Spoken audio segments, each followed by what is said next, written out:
வணக்கம். வாங்க இன்னைக்கு காலையில் பிரேக்ஃபாஸ்ட்டும் லஞ்ச் மெனு ரெசிபி என்னன்னு பார்க்கலாம். இன்னைக்கு காலையில் பிரேக்ஃபாஸ்ட்டுக்கு ஒரு சூப்பரான கிரேவிங்க சென்னா பாலக் கிரேவி. அதுக்கு பாலக்கீரையை பார்த்திங்கன்னா பிளான்ச் பண்ணிவிட்டு விழுது போல் அரைச்சாச்சு சப்பாத்திக்கு. சப்பாத்தி இதை மாதிரி எண்ணெய் தடவி மடித்து சுட்டோம்னா நமக்கு சப்பாத்தி ரொம்பவே சாஃப்டாக இருக்கும்.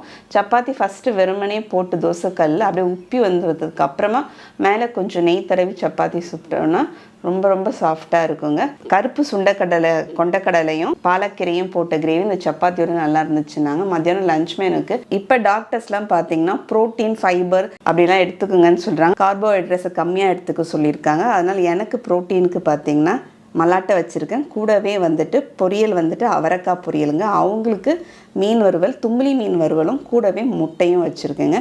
அப்புறம் நல்லா சூடான சாதத்துக்கு சுரக்காய் போட்டு கூட்டு, நல்லா சுட அரைச்சி விட்ட ரசமும் கூடவே வத்தல். தேங்க்யூ.